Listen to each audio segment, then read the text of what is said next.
I first suspected something was wrong when I noticed my emerald earrings were missing from my jewelry box. The emeralds had been a gift from my mother-in-law on my wedding day, a family heirloom passed down through generations of martial women. "Robert, have you seen my emerald earrings?" I called out to my husband, who was reading the newspaper in our living room. "No, why would I have seen your earrings?" he replied without looking up. I frowned, trying to remember when I had last worn them. It had been at least 2 months, maybe longer. I meticulously organized my jewelry box, with specific places for each piece. The velvet indent where the emeralds should have been sitting was conspicuously empty. Strange. Very strange. Over the next few weeks, I noticed other pieces missing too. My diamond tennis bracelet, the sapphire pendant Robert had given me for our 10th anniversary, a pair of pearl earrings I rarely wore but treasured because they had belonged to my grandmother. At first, I thought I might be losing my mind. Did I misplace them? Did I loan them to a friend and forget? But I knew better. I had always been careful with my jewelry, especially the pieces with sentimental value. I considered the possibility of theft, but nothing else in our house had been disturbed. No signs of break-ins. And these disappearances happened gradually, over months. A burglar would have taken everything at once. The realization hit me one evening as I was getting ready for bed. Robert had been working late more frequently, citing a big project with tight deadlines. His boutique investment firm handled wealth management for high-net-worth individuals, and he often mentioned how demanding clients could be. "Need anything?" "While I'm out?" Robert asked one morning, keys in hand, briefcase in the other. He was dressed impeccably as always in his tailored gray suit, with a tie I had given him last Christmas. "No, I'm good," I replied, watching him closely. After he left, I made a decision. Instead of confronting him with my suspicions, which at this point were just that, suspicions, I would gather evidence. The next day, I visited a jeweler I trusted, bringing along several pieces that were still in my possession. "Mrs. Marshall, these are exquisite pieces," Mr. Goldstein said, examining my diamond necklace. "What can I do for you today?" "I need replicas," I said. "High-quality costume jewelry that looks identical to these." He raised his eyebrows. "May I ask why?" I smiled tightly. "Let's just say I'm concerned about theft. Over the next month, I systematically replaced most of my fine jewelry with convincing fakes. The replicas were good, very good. They wouldn't fool a professional, but to the casual observer, they appeared identical to the originals. I stored the real pieces in a safety deposit box at the bank, and then I waited. 3 weeks later, my diamond tennis bracelet disappeared. A week after that, a ruby ring vanished. I said nothing, just noted the missing items in a small notebook. I kept hidden in my desk. One evening, Robert came home with a small gift bag from an upscale boutique. "What's the occasion?" I asked, feigning surprise. "Can't a man buy his beautiful wife a gift for no reason?" he said, kissing my cheek. Inside was a stunning emerald pendant. Not quite the same shade as my missing earrings, but close. It reminded me of your eyes, he said. I thanked him, wondering if this was guilt manifesting as generosity. I wore it to dinner that night, complimenting him on his taste, watching his face for any sign of discomfort. There was none.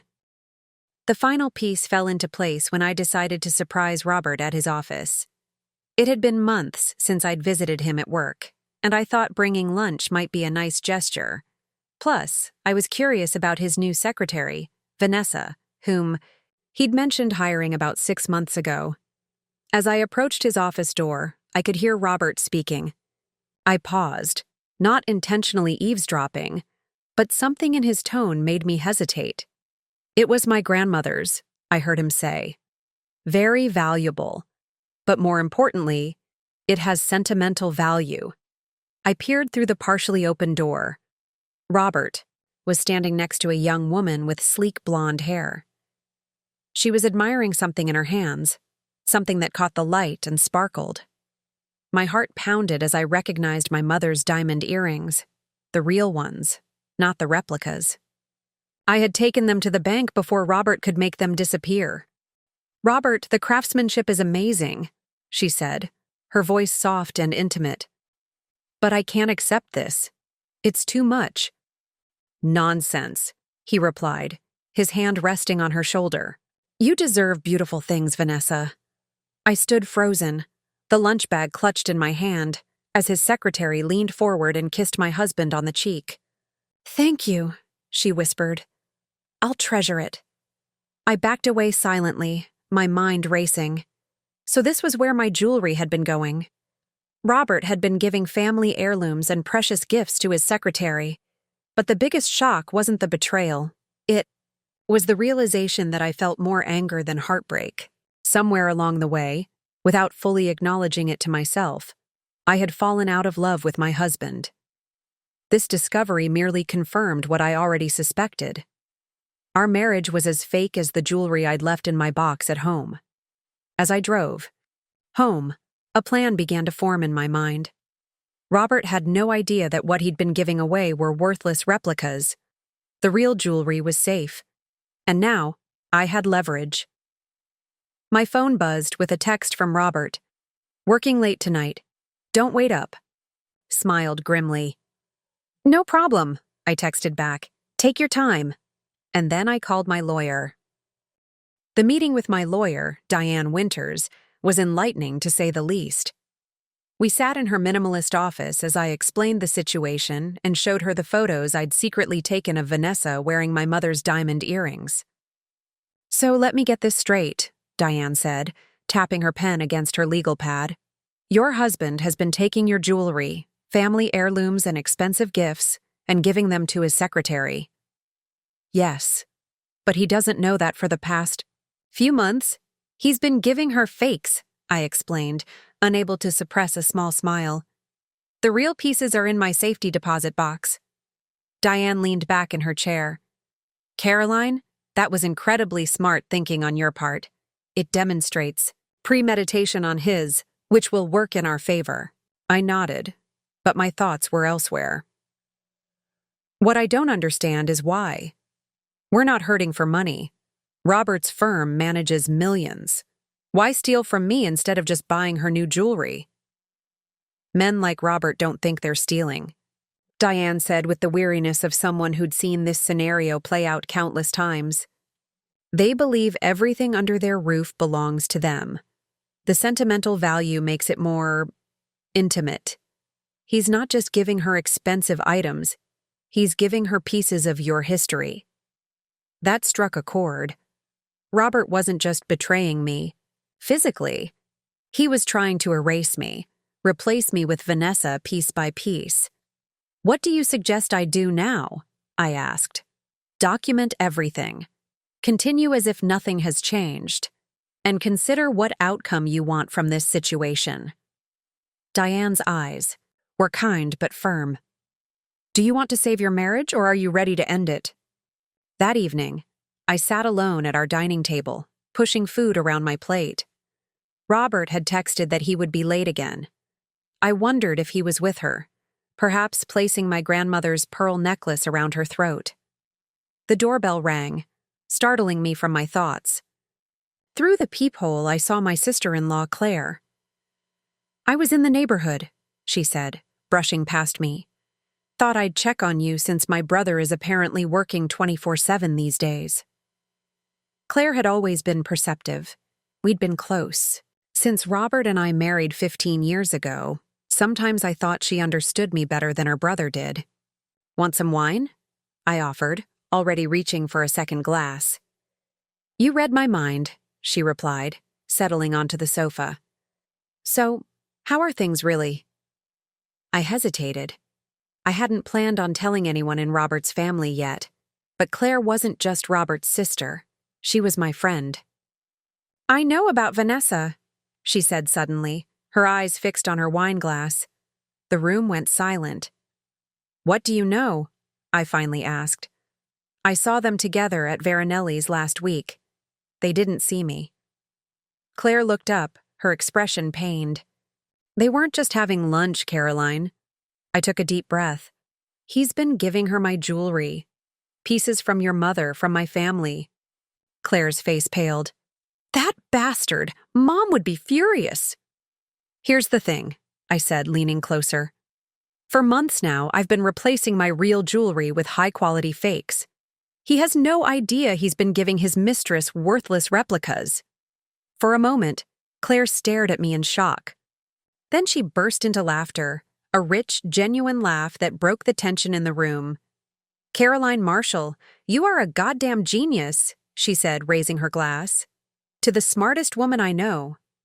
We clinked glasses, and for the first time since discovering Robert's betrayal, I felt a flicker of strength. I wasn't just a victim, I was taking control.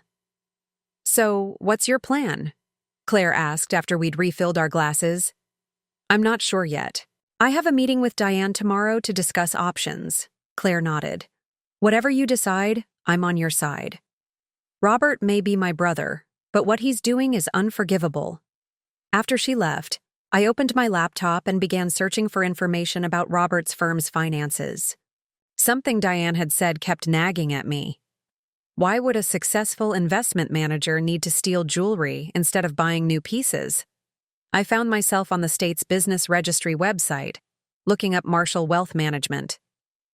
What I discovered sent a chill down my spine.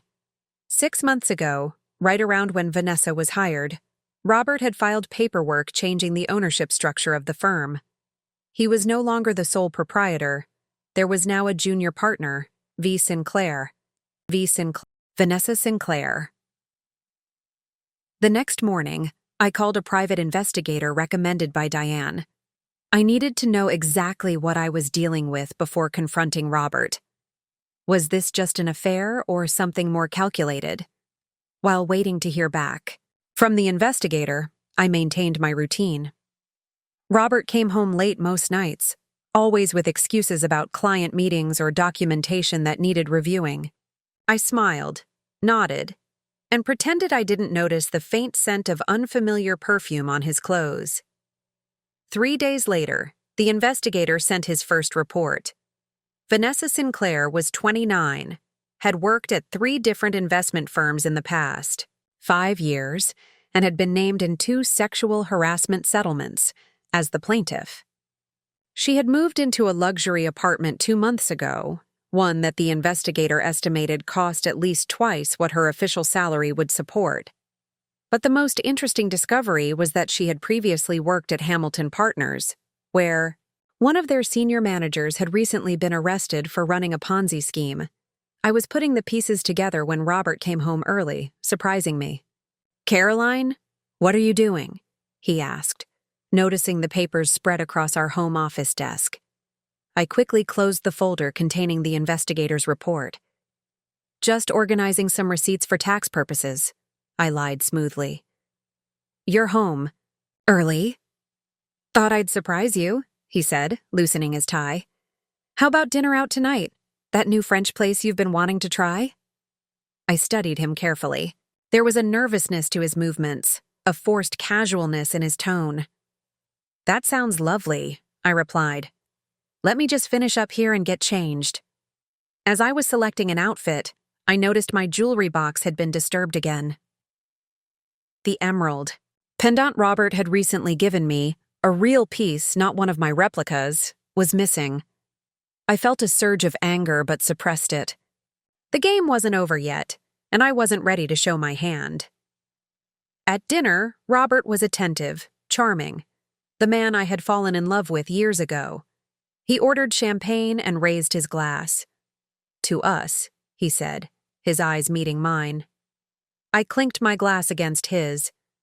"To us," I echoed, "and to new beginnings." He didn't know it yet, but I wasn't toasting our marriage. I was toasting my freedom. As we were finishing dessert, Robert's phone buzzed. He glanced at it, and I didn't miss how his expression changed. A mixture of alarm and irritation quickly masked. "Everything okay?" I asked innocently. "Just work," he said, typing a quick response before returning the phone to his pocket. "Nothing that can't wait until tomorrow." but I had glimpsed the name on the screen. Vanessa. Later that night, as Robert slept beside me, I carefully slipped his phone from the nightstand and unlocked it using the pattern I'd observed countless times. The message from Vanessa read, "Need to talk ASAP. Hamilton coming in for audit. They know." What did they know, and who were they? The knot in my stomach tightened. This was about more than an affair or stolen jewelry. Something was very wrong. At Marshall Wealth Management. And somehow, Vanessa was at the center of it. I took screenshots of the messages, sent them to myself, then deleted the evidence from Robert's phone. Whatever was happening, I needed to be 3 steps ahead. The next morning, I called Diane again. "I need to meet today," I said. "I think there's more to this situation than we thought. More than your husband stealing your jewelry to give to..." "His mistress?" Diane asked dryly. "Much more," I replied. "I think they might be stealing from their clients too." Diane's office was even more intimidating the second time around. She had brought in a forensic accountant named Marcus Lee, who sat quietly reviewing the screenshots I'd taken from Robert's phone. "Based on what you've shared," Marcus said, adjusting his glasses, "there are several red flags. The connection to Hamilton Partners is particularly concerning given their recent legal troubles." "So, you think Robert and Vanessa could be running some kind of scam?" I asked. "It's certainly possible," Marcus replied. "Investment fraud often involves multiple players, and the pattern of Vanessa moving between firms matches how these operations typically work." Diane leaned forward. "Caroline, I need to ask, have you noticed anything unusual about your personal finances? Joint accounts, mortgages, credit cards?" The question hit me like a slap. I hadn't even thought to check our joint finances. I don't know," I admitted. "Robert has always handled most of our financial matters. We have a joint account for household expenses, but he manages our investments and retirement accounts." The look Diane and Marcus exchanged made my stomach drop. "I think we should run a comprehensive financial check," Diane suggested. "If Robert is involved in something illegal, he might have put assets in your name or used joint accounts to move money." I nodded, feeling numb. "What should I do in the meantime?" "Continue as normal," Diane advised, "but secure anything valuable that's still in your possession. And Caroline, be careful. If they're desperate enough, this could get dangerous." On the drive home, my mind raced. How had I been so blind? I'd been focused on the betrayal of the affair, the indignity of Robert giving away my jewelry, but I hadn't considered that there might be a bigger scheme at play. When I arrived home, I was surprised to find Claire waiting in her car outside our house. "What are you doing here?" I asked after she rolled down her window. "I've been trying to reach you," she said, her expression worried.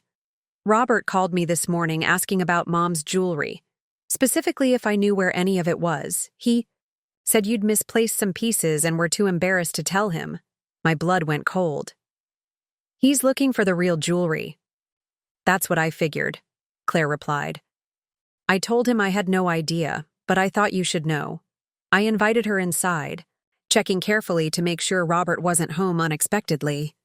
Once we were seated in the kitchen, I told her about my meeting with Diane and Marcus.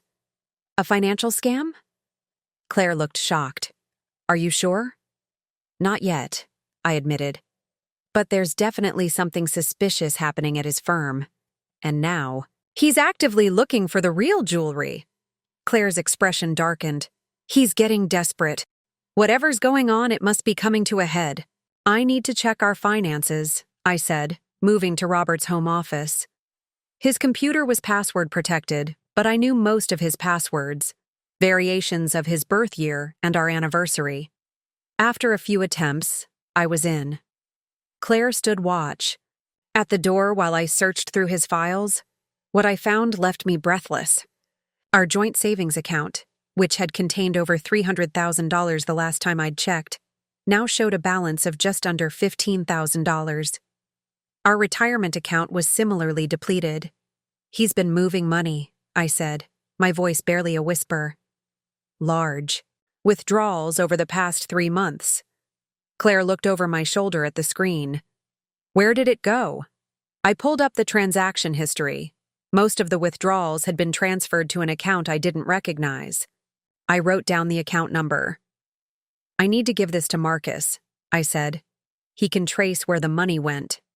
Just then, we heard the sound of a car in the driveway. Claire peeked through the blinds. It's Robert, she hissed. And he's not alone. I quickly logged out of the computer and closed everything. We barely made it to the kitchen, pretending to be chatting over coffee, when Robert walked in with Vanessa. He stopped short when he saw Claire. What are you doing here? He asked, not quite managing to hide his displeasure. Having coffee with my favorite sister-in-law, Claire replied coolly. I didn't realize you'd be home so early, or that you'd have company, or Robert cleared his throat awkwardly. Caroline, this is Vanessa, my assistant. We need to go over some urgent client documents.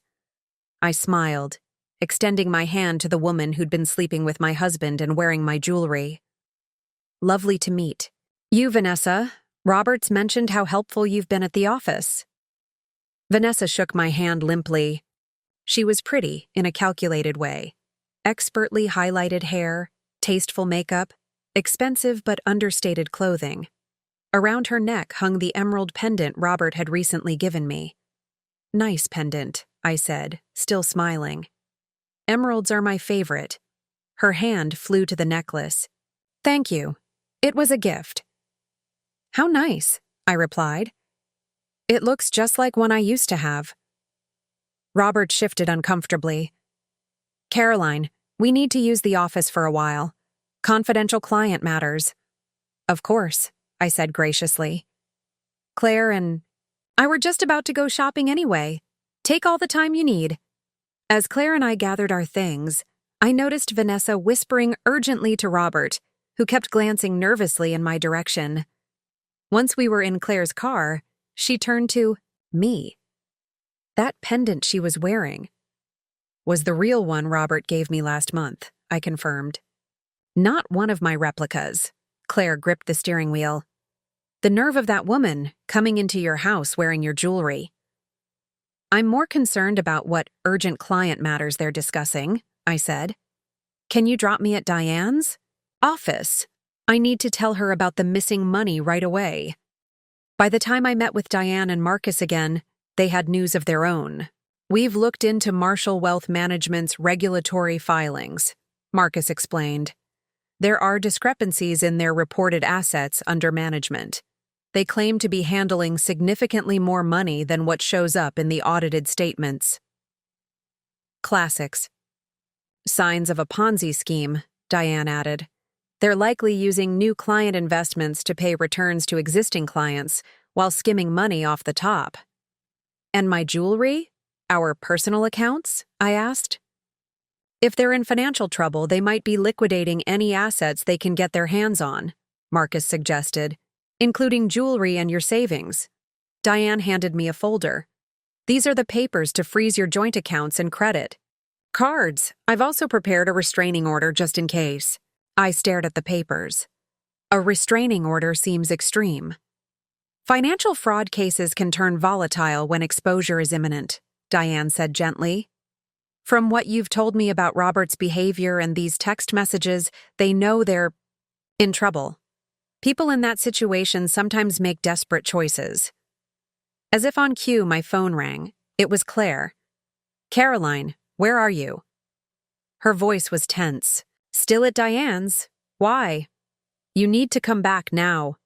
Robert is tearing the house apart looking for your jewelry. He's frantic. I looked at Diane, who had heard Claire's words over the speakerphone. Don't go home, Diane said firmly. It's not safe. Tell your sister-in-law to leave immediately and meet you somewhere public. Claire, get out of there, I urged. Tell Robert I called and said I'll be home later.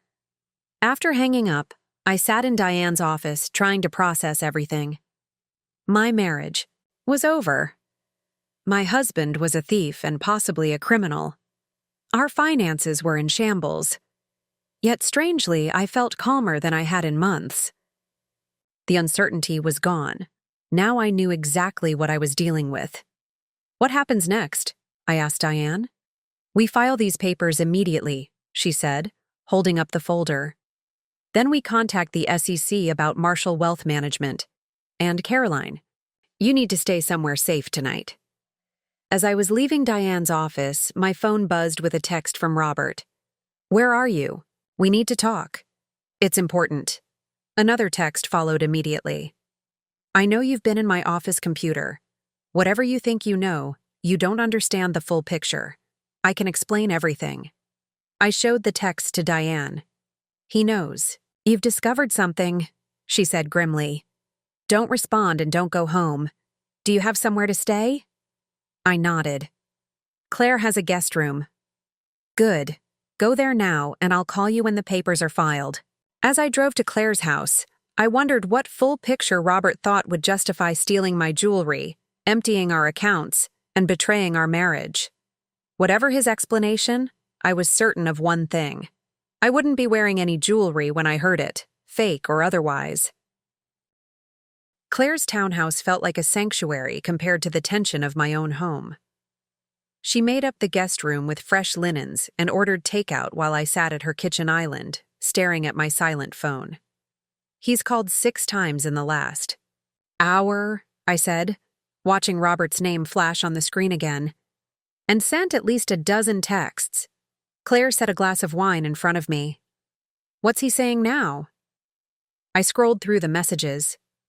"Caroline, you're making a huge mistake. This isn't what you think. Please come home so we can talk. And my personal favorite, you don't understand what you're getting involved in." "Sounds threatening," Claire muttered. "It does, doesn't it?"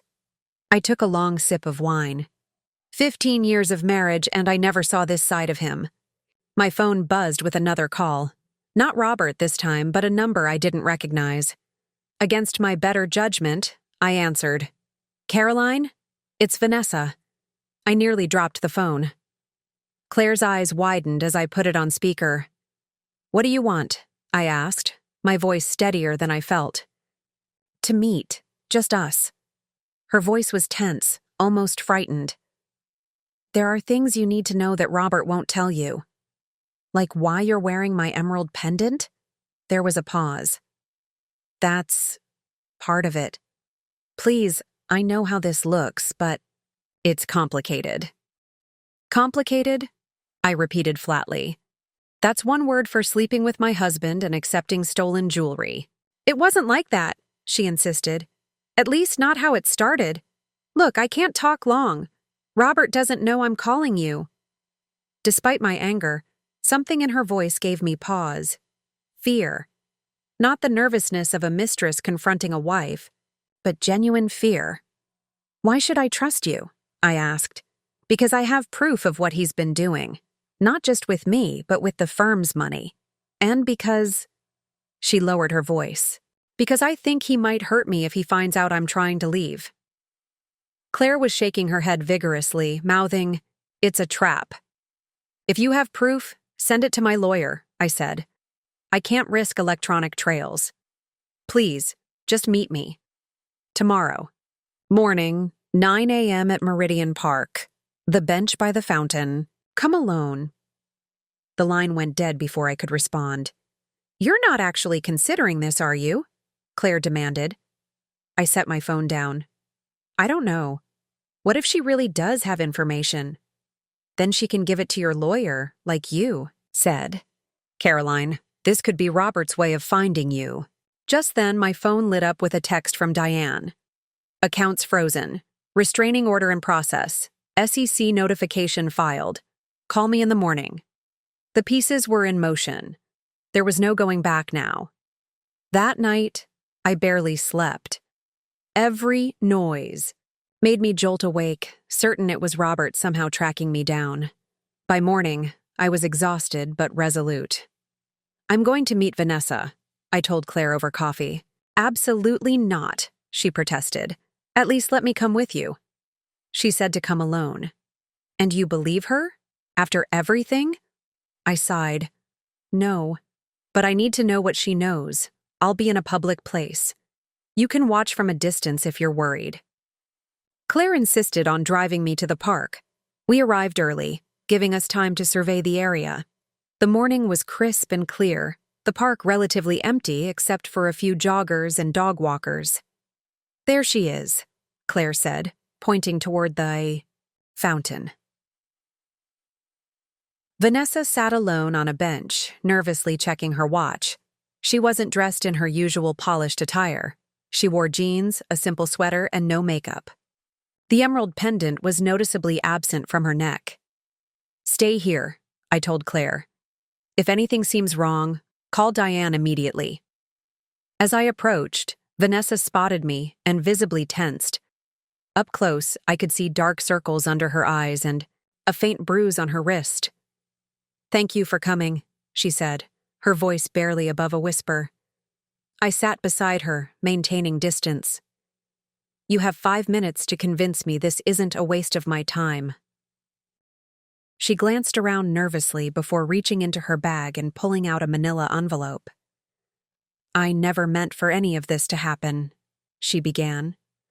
"I was hired at Marshall Wealth Management because of my connection to Hamilton Partners. Robert needed someone who understood how Leon Williams ran his Ponzi scheme there." "So you could replicate it," I said coldly. "Initially, yes, but it was supposed to be temporary, just enough to cover some investment losses and then get back on track." She handed me the envelope. "The problem is there was no getting back on track.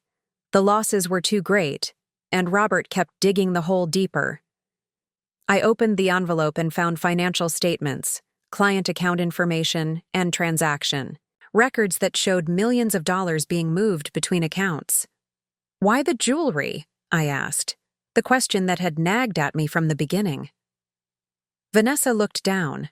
"That was Robert's idea. He said he needed assets that couldn't be easily traced.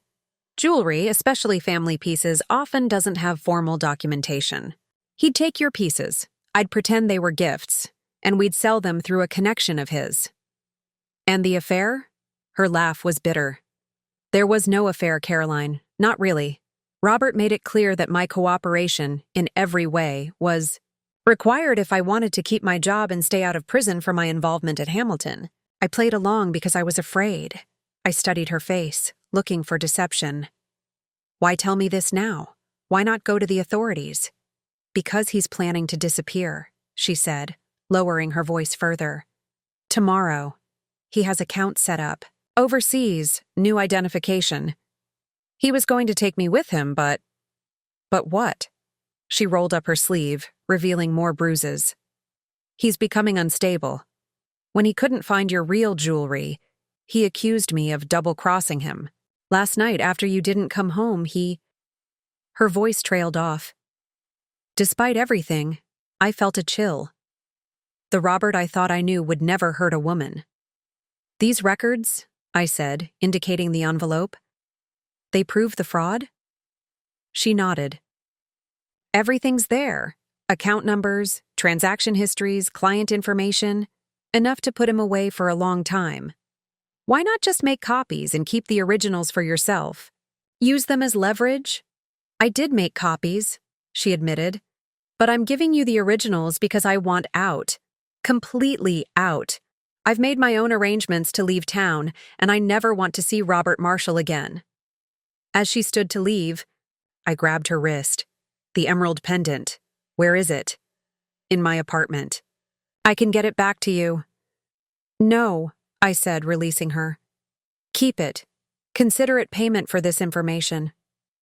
Her eyes widened in surprise. "You don't hate me?" "I don't know you well enough to hate you," I replied honestly. "But I do believe you're afraid of him. And that makes two of us." After Vanessa left, Claire joined me on the bench. "Well, was it a trap?" "No," I said, showing her the envelope. "It was a confession." We drove straight to Diane's office, where she and Marcus examined the documents Vanessa had provided. "This is explosive," Marcus said, spreading the papers across the conference table. Clear evidence of fraud going back at least 18 months. And look at these offshore transfers. He's been preparing an exit strategy. According to Vanessa, he's planning to leave the country tomorrow, I added. Diane picked up her phone. I'm calling the FBI. With this evidence and the SEC filing we submitted yesterday, they should be able to move quickly. As she made the call, my phone buzzed with a text. Robert, again. I know you met with Vanessa. Whatever she told you is a lie. I'm coming to Claire's. We need to talk. Now. I showed the message to Claire, whose face paled. How did he know you're staying with me? She asked. I don't know. Maybe he followed us or... A terrible thought occurred to me. Check your phone. Claire pulled out her phone and began examining it. After a moment, she looked up, horrified. There's a tracking app. It must have been installed when Robert helped me set up my new phone last month. We need to leave, I said urgently. He knows exactly where we are. Diane, who had finished her call, overheard us. The FBI is sending agents to your house and Robert's office immediately. They'll put out an alert if they don't find him. It might be too late, I said, showing her the text. He's already on his way to Claire's. Diane's expression hardened. Then we need to make sure you're not there when he arrives. And we need to contact the police right away. As we hurriedly gathered our things, I couldn't help thinking about how quickly my life had unraveled. A month ago, my biggest concern had been my missing jewelry. Now I was running from my husband, a man I clearly never knew at all. Diane insisted we stay at her apartment while the authorities looked for Robert. After filing a police report about his threatening message, we settled into her spacious guest room, all too aware that we were now fully in crisis mode. The FBI has secured your house, Diane informed me after ending a call. They found evidence that Robert had been packing, suitcases half filled, passport out on the dresser. So Vanessa was telling the truth, Claire said, sitting beside me on the edge of the bed. It appears so, Diane replied.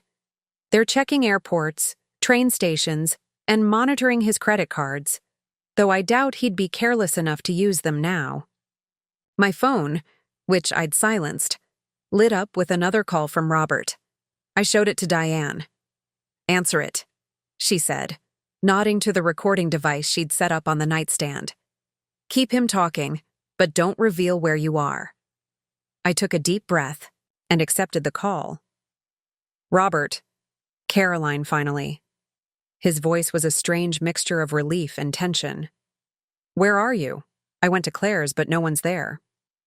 I'm safe, I replied vaguely, which is more than I can say if I were with you. What are you talking about? I would never hurt you. He sounded genuinely confused, almost wounded. No, you'd just steal my family heirlooms, empty our bank accounts, and run a Ponzi scheme that could send us both to prison. There was a long pause. So Vanessa talked. I should have known she'd crack. She didn't just talk, Robert. She gave me documentation.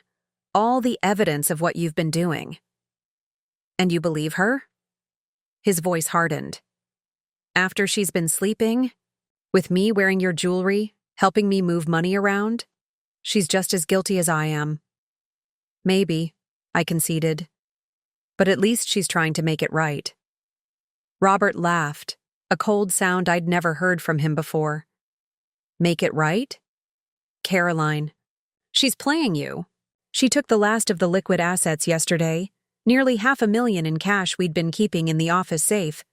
She's probably halfway to Mexico by now. I glanced at Diane, who was frowning. Could Vanessa have double-crossed us all? If that's true, I said carefully, then you've both betrayed me. The only difference is she gave me something useful in return. I've given you everything, he exploded. 15 years of marriage, a beautiful home, financial security. Security? I cut in, anger finally breaking through my calm facade. You've emptied our accounts. You've stolen my inheritance. You've committed crimes that could send us both to prison, and you have the audacity to talk about what you've given me? I did. It for us, he insisted, his voice dropping to a pleading tone. The market turned against us. Clients were demanding returns I couldn't deliver. I was trying to buy time to fix things. By stealing from me? By planning to flee the country? Another pause. You don't understand the pressure I was under. I understand perfectly, I said. You chose yourself over our marriage, over basic decency. You chose to lie, steal, and betray rather than face consequences. Caroline, please. I can still fix this. I have resources, accounts you don't know about. We could start fresh somewhere else. The desperation in his voice almost made me pity him, almost. The FBI is looking for you, Robert. They've been to the house, to your office. It's over. The line went silent, and for a moment I thought he'd hung up. Then, in a voice so quiet I had to strain to hear, he said, It's not over until I say it's over. The call ended. Diane immediately played back the recording, her expression grave. That last statement could be construed as a threat. I'm sending this to the detective handling your case. Do you think Vanessa really took money from the safe? Claire asked. It's possible, I admitted. She wasn't exactly forthcoming about her own involvement until she felt threatened. Diane was already making another call. I'll ask the FBI to look into it. If she's fleeing with stolen money, they'll want to know. That night was one of the longest of my life. Every noise made me jump, convinced Robert had somehow found us. Claire stayed awake with me, reminiscing about happier times to distract me from the present crisis. Remember when you and Robert first started dating? She asked, curled up in an armchair across from me. Mom was so suspicious because you were too pretty for him. I smiled at the memory. She kept asking if I was after the family money, which was hilarious because the Marshall fortune was basically Dad's hardware store and a modest stock portfolio. Claire shook her head. Robert always had bigger ambitions, though. Yes, but I never thought those ambitions included fraud and theft. I sighed, twisting my wedding ring, one of the few pieces of jewelry I still wore, and only because I'd forgotten to remove it in the chaos. Claire noticed the gesture. Are you going to keep that? I looked down at the platinum band. No, I think I'll sell it and donate the money to a charity supporting fraud victims. Seems fitting. Morning came with news. The FBI had a lead on Robert. His car had been spotted at a small private airfield outside the city. They've alerted all the surrounding airports and border crossings, Diane reported. It's only a matter of time. I was sipping coffee, trying to process this information, when my phone buzzed with a text from an unknown number. Storage Unit 247, City Center Storage. Code 3501. What you're looking for is there. I'm sorry for everything. V. Vanessa, I murmured, showing the message to Diane. Could be a trap, she warned. We should inform the FBI before doing anything. But something told me this wasn't a trap. I think she's really running, and this is her final attempt at, redemption. After much discussion, we decided to check out the storage unit, but not alone. Diane arranged for a police officer to accompany us, and by noon, we were standing in front of Unit 247 at City Center Storage. The officer opened the unit after I entered the code. Inside was a single large trunk. With gloved hands, the officer carefully opened it. I gasped. The trunk was filled with jewelry, my jewelry. The emerald earrings that had first gone missing, my grandmother's pearls, the diamond tennis bracelet, and dozens of other pieces I had presumed lost forever. Nearly every piece Robert had taken was there, apparently never sold as he and Vanessa had planned. Beneath the jewelry was an envelope containing nearly $50,000 in cash and a handwritten note. This is all I could take back from him. The rest is gone. I never meant for it to go this far. Find better people to trust than Robert or me. Well, Claire said, surveying the recovered treasure. At least you got your jewelry back. The real jewelry. I corrected her. The fakes are presumably still wherever Robert hid them, thinking they were valuable. The irony wasn't lost on any of us. Later that afternoon, as we were returning to Diane's apartment, breaking news flashed across her car's radio. Robert Marshall had been apprehended attempting to charter a private plane. When confronted, he had tried to flee on foot and was now in federal custody. "It's really over," I whispered, a complex wave of emotions washing over me. Relief, sadness, anger, and something unexpected. Freedom.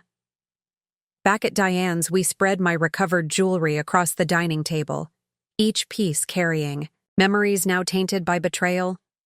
"What will you do with it all?" Claire asked. I picked up my mother-in-law's emerald earrings, the first pieces I'd noticed missing. They were beautiful, valuable, and now a reminder of the worst chapter of my life. Some of it I'll keep, I decided. Family pieces with history. "That predates Robert. The rest I'll sell. Start fresh." "And the replicas?" Diane asked. "Do you want to retrieve those from your house?" I laughed. Genuinely laughed for what felt like the first time in months. "Let the FBI keep them as evidence. They're worthless anyway." "Just like Robert's promises," Claire added with a sad smile. As I sorted through the jewelry, separating what to keep from what to sell, I found myself reflecting on how these objects had unexpectedly changed my life. My decision to replace them with fakes had been born from suspicion and self-protection, but it had ultimately exposed a truth I might otherwise never have discovered. "You know," I said, holding up a sapphire, pendant to the light, "I used to think these pieces were valuable because of what they were made of. Gold, diamonds, precious stones. But now I realize their true value was in what they revealed." "About Robert?" Claire asked. "About me," I corrected her. "About my strength, my resourcefulness. About my ability to protect myself when necessary." Diane raised her coffee mug in a toast. "To Caroline Marshall, who replaced her jewelry with fakes and discovered her authentic self in the process." I smiled, touching my mug to hers and Claire's. "And to new beginnings, ones built on truth, not illusions." That night, for the first time since discovering Robert's betrayal, I slept peacefully. My dreams unthreatened by the man I had once trusted with my heart, my future, and my jewelry, only one of which, it turned out, had ever been truly precious. The weeks following Robert's arrest unfolded like scenes from a movie I never wanted to star in. News outlets ran stories with headlines like, "Investment Manager's Double Life Exposed," and "Ponzi Scheme Unraveled by Wife's Jewelry Swap." I declined all interview requests, but that didn't stop speculation and gossip from spreading throughout our social circle. "Mrs. Marshall?" I looked up from my laptop where I'd been reviewing listings for apartments. The FBI agent standing in my living room, Agent Davis, was a no-nonsense woman with sharp eyes that missed nothing. "We've completed our search of the premises," she said. "You're free to access any areas we previously restricted." "Thank you. Did you find anything else relevant to the case?" She nodded. "A safe behind the painting in your husband's office. We needed a specialist to crack it." My heart skipped. "What was inside?" "Fake jewelry," she replied, a hint of amusement in her otherwise professional demeanor. "Quite a collection. Excellent replicas, according to our expert." A laugh bubbled up unexpectedly. "Those would be mine. Well, not mine exactly. They're the replicas I had made when I noticed my real pieces disappearing." Agent Davis raised an eyebrow. Clever move. Most spouses would have confronted him immediately. "I needed evidence first," I said. "I just didn't realize how deep it would go." After she left, I ventured into Robert's office for the first time since the investigation began.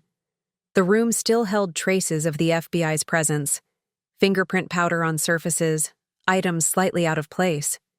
The painting that had concealed the safe, a bland landscape we'd bought during a trip to Napa Valley, hung askew on the wall.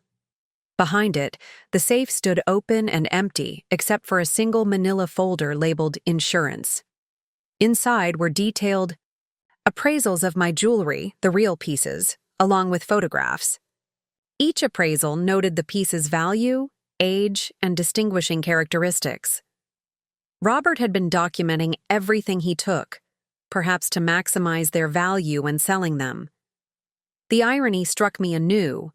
All that careful documentation of jewelry that had been replaced with worthless copies. I was still examining the folder when Claire arrived. "Moving boxes," she announced, setting down a stack in the hallway. "And lunch. You can't pack an entire house on an empty stomach." Over sandwiches at the kitchen island, I showed her the appraisal documents. "He was nothing if not thorough," she remarked, flipping through the pages. "Did Agent Davis mention anything more about Vanessa?" I shook my head. "Just that they're still looking for her. The money she took from the office safe wasn't nearly as much as Robert claimed. Closer to $100,000, not $500,000. Still a significant amount," Claire pointed out. "Yes, but nowhere near what Robert stole from clients or our accounts." I took a sip of water. In a strange way, I almost hope they don't find her. Claire looked surprised. "Really? After everything?" "She returned my jewelry, left me that cash, and reading between the lines of what the FBI has shared, I'm starting to believe she really was coerced, at least initially." "Stockholm Syndrome?" Claire suggested. I considered this. Maybe, or maybe I just understand what it's like to be manipulated by Robert Marshall. Later that afternoon, as I sorted through belongings in the master bedroom, deciding what to keep and what to discard, I found a photo album I hadn't looked at in years. The first pages showed Robert and me in our early days, hiking in the mountains, celebrating his first major client, toasting at our engagement party. We looked happy. We had been happy. When had things changed? Was it a gradual shift I'd failed to notice, or had there always been something calculating behind his charming smile? The doorbell interrupted my thoughts. Through the peephole, I was surprised to see Marcus Lee, the forensic accountant who'd helped uncover Robert's fraud. "I hope I'm not intruding," he said when I opened the door. "Diane mentioned you'd be packing up the house, and I thought these might be helpful." He handed me a folder containing financial statements and account information. "I've been working with the team reconstructing your husband's scheme," he explained as I invited him in. "These are the accounts we've identified as legitimately yours, investments, and assets that weren't tainted by the fraud." I scanned the documents, relief washing over me. "So I won't lose everything." "Far from it," Marcus said. "Your personal inheritance from your parents was kept separate, and there are several investments that were made with clean money before the fraud began. You'll need to work with the receiver appointed by the court, but your financial future isn't as bleak as it might have seemed." "Thank you for bringing these personally," I said, genuinely touched by his thoughtfulness.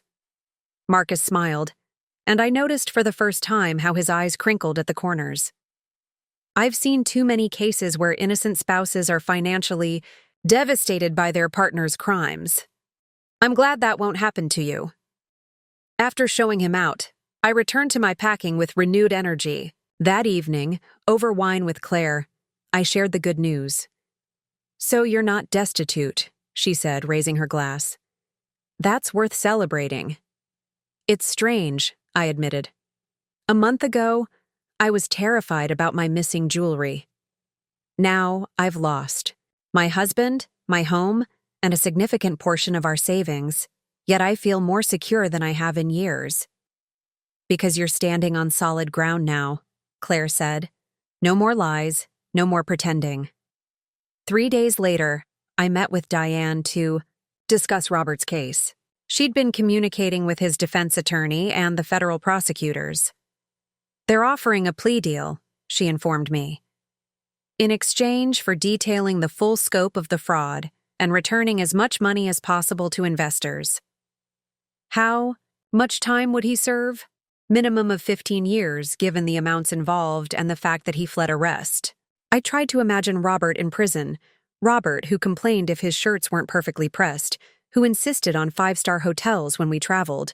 The image was almost incomprehensible. Has he asked about me? The question slipped out before I could stop it. Diane's expression softened. He's requested to see you. Absolutely not, I said immediately. That was my recommendation as well, she assured me. You're under no obligation to speak with him. As I left her office, my phone rang with a call from an unknown number. I almost declined it, but something made me answer. Caroline? It's Vanessa. Stopped walking, pulse quickening. Where are you? Somewhere safe, she replied vaguely. I needed to know if you're okay. The question was so unexpected that I laughed. Shouldn't I be asking you that? The FBI is looking for you. I know. I'll deal with that when I'm ready. Her voice sounded steadier than it had in the park, more resolved. I wanted to apologize for everything. I should have come forward sooner. Why didn't you? A pause. Fear, mostly, and shame. By the time I realized how deep I was in Robert's scheme, it felt too late to get out cleanly. Is that why you took the money from the safe? I asked, unable to keep the edge from my voice. Partly, she admitted. I needed enough to disappear for a while. But I left most of it for you with the jewelry. It was never about getting rich. I just wanted to escape. From Robert? From what I'd become while working with him. The raw honesty in her voice resonated with me. Hadn't I also been escaping? A version of myself? The oblivious wife who trusted too easily and questioned too little? The FBI will find you eventually, I said. I know. I'm not running forever, just long enough to figure some things out. When I come back, I'll cooperate fully. Why are you telling me this? Another pause. Because somehow, despite everything that happened, you treated me with more dignity than anyone else involved in this mess. And because I owe you the truth. After we hung up, I stood on the sidewalk processing the conversation. Despite everything rational telling me I should report the call to the FBI immediately, I found myself respecting Vanessa's need for time and space to reckon with her choices. Perhaps because I was doing the same thing myself. That night, I had dinner with Claire in my nearly empty house. Most of my belongings had been packed away or donated, leaving just the essentials for my final few days before moving to a downtown apartment. To new beginnings? Claire said, raising her takeout. Container in lieu of a proper toast. And to unexpected allies, I added, thinking of Vanessa, Marcus, and even the FBI agents who had treated me with respect throughout the investigation. Later, as Claire helped me wrap the last of my mother's china, she asked the question that had been lingering between us. Will you keep the Marshall name? I set down the plate I was holding, considering the question seriously. No, I decided. I'm going back to my maiden name. Caroline Jensen sounds right to me now. Caroline Jensen, Claire repeated, testing it out. I like it, though I was hoping we'd still be sisters somehow. I reached across the table to squeeze her hand. We are sisters, Claire. Not by law anymore, but by choice. That means more anyway. As I settled into bed that night, the last night I would spend in the house I'd shared with Robert, I found myself fingering the empty space on my hand where my wedding ring had been. The indentation was still visible, a physical reminder of what I'd lost, or rather, what I'd found, the strength to see through illusions, the courage to face hard truths, and the wisdom to value what was genuine, like the jewelry I'd replaced. With fakes, my marriage had looked authentic on the surface. But unlike those replicas, which had served a purpose in revealing the truth, the false foundation of my relationship with Robert had only masked deeper deceptions. Tomorrow, I would leave this house and the life I'd built with Robert behind. I would take with me only what was truly mine, my recovered jewelry, my untainted assets, and most importantly, my reclaimed sense of self. 1 year later, I stood at the window of my downtown apartment, watching autumn leaves scatter across the street below. So much had changed in 12 months. My name, my address, my perspective on trust and relationships. The buzzer interrupted. My reflection. "Caroline, it's Marcus." I smiled, pressing the button to let him in. Our relationship had evolved gradually from professional to personal over the past year. What had begun as occasional coffee meetings to discuss the financial aftermath of Robert's fraud had slowly transformed into dinners, museum visits, and eventually a cautious romance that still surprised me with its ease and honesty. "I brought lunch," Marcus said when I opened the door. He held up a bag from my favorite bistro and a bouquet of sunflowers. Simple, bright, and refreshingly unpretentious. Perfect timing. I was just finishing up a work call. My new career as a consultant for a nonprofit that educated people about financial fraud had given me purpose during a time when I could have easily retreated from the world. Using my experience to help others recognize warning signs felt like transforming poison into medicine. As we set out lunch on my small balcony, Marcus nodded toward the newspaper on the coffee table. "I see Robert made headlines again." The article detailed how my ex-husband's cooperation had led to the arrest of 3 other investment managers involved in connected fraud schemes. His plea deal had been finalized, resulting in a 17-year sentence. "They're calling him the jewelry thief financier now," I noted, shaking my head at the media's love of catchy labels. "How do you feel about it all?" Marcus asked, his tone gentle. I considered the question as I served the salad. Validated, relieved it's over. Still occasionally angry, but less frequently than before. "That sounds like healing to me." "It is," I agreed. "Though I doubt I'll ever understand how he could betray not just me, but his clients who trusted him with their life savings." Marcus nodded. "Some people compartmentalize to an extreme degree. They convince themselves that the rules don't apply to them, or that they're just borrowing what they take." Robert always was exceptional at self-justification, I said. Even in his final letter to me, he tried to frame his actions as desperate attempts to maintain our lifestyle. The letter had arrived 6 months ago, full of contradictions, apologies, alongside subtle blame-shifting, remorse tangled with rationalization. I'd read it once, then filed it away with the other legal documents from our divorce. "Any word about Vanessa?" Marcus asked, changing the subject. "She turned herself in 3 months ago, as you know. Her cooperation has been substantial enough that the prosecutors are recommending a minimal sentence, possibly just probation." What I didn't mention was that I'd visited Vanessa once after her surrender. Our conversation had been awkward but necessary, a closing of one chapter before beginning another. She was a victim too, in her way, I had told the federal prosecutor, advocating for leniency. Robert was the mastermind. He used both of us for his own purposes. The sunlight shifted across my balcony as Marcus and I finished our lunch, conversation, flowing easily from serious topics to everyday matters. A documentary he'd recommended, a fundraising event for my nonprofit, plans for the holiday season that suddenly didn't seem so far away.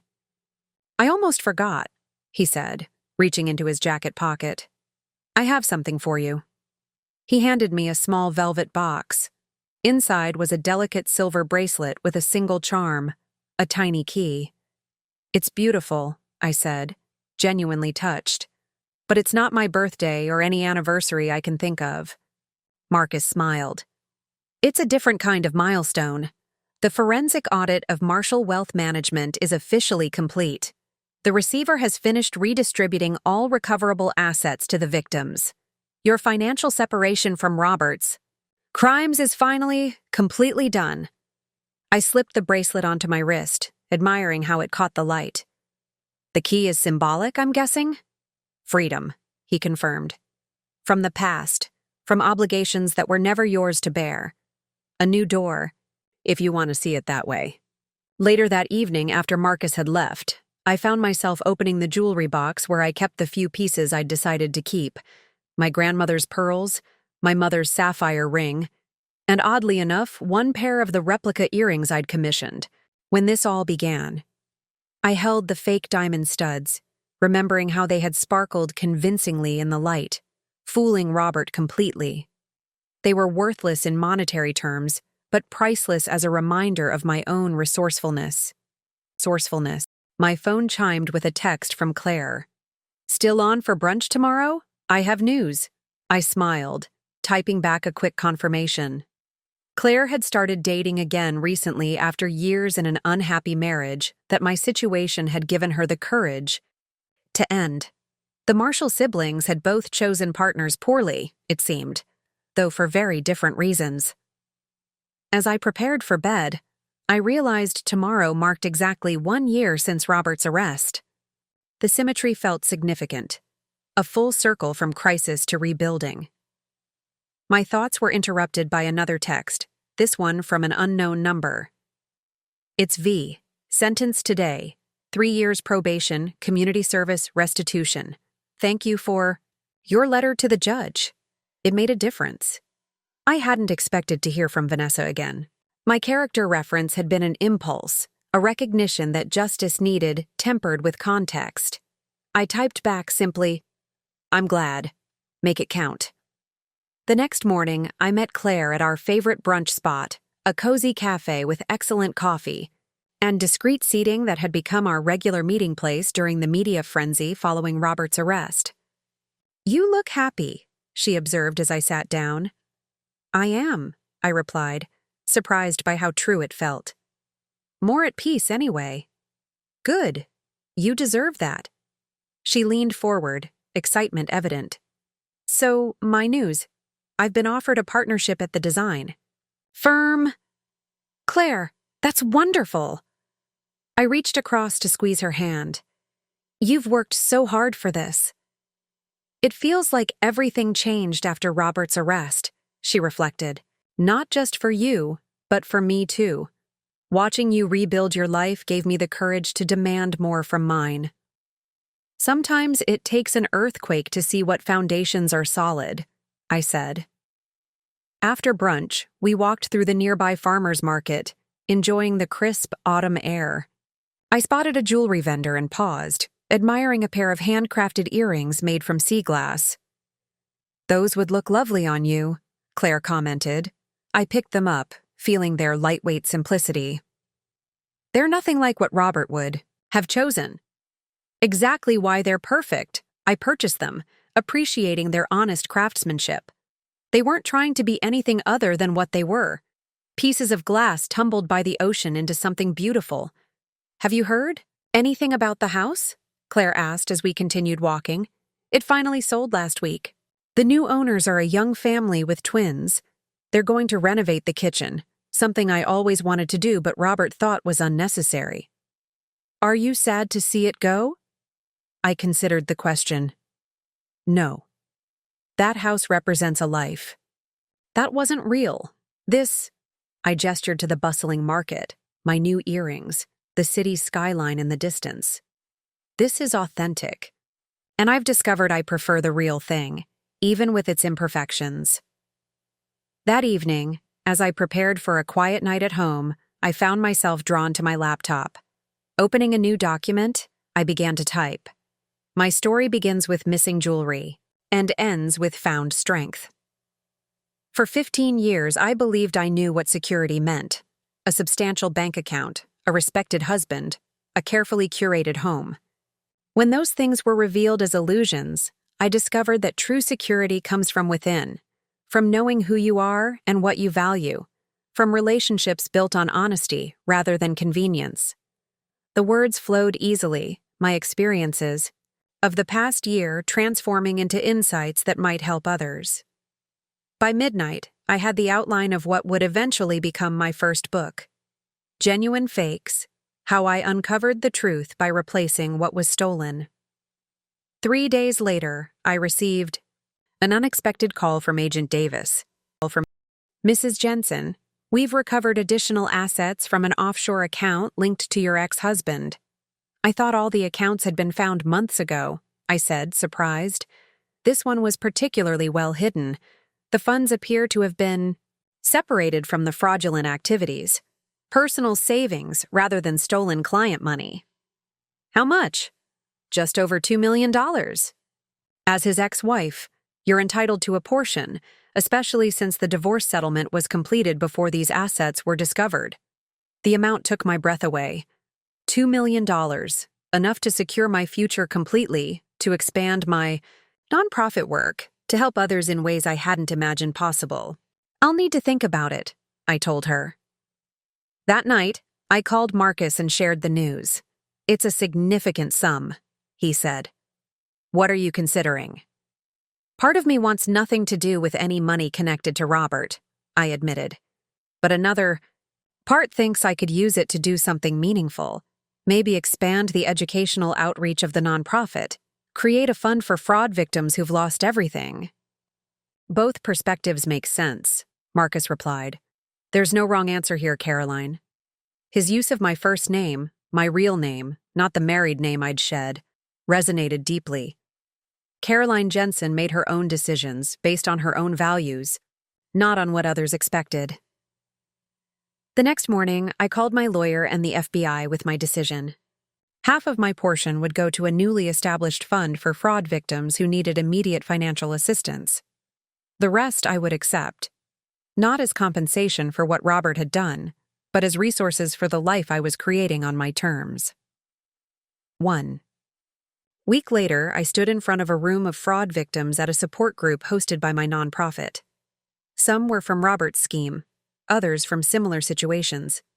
All carried the same wounded look I'd once seen in my own mirror, the disorientation of discovering that what you believed was real had been fabricated.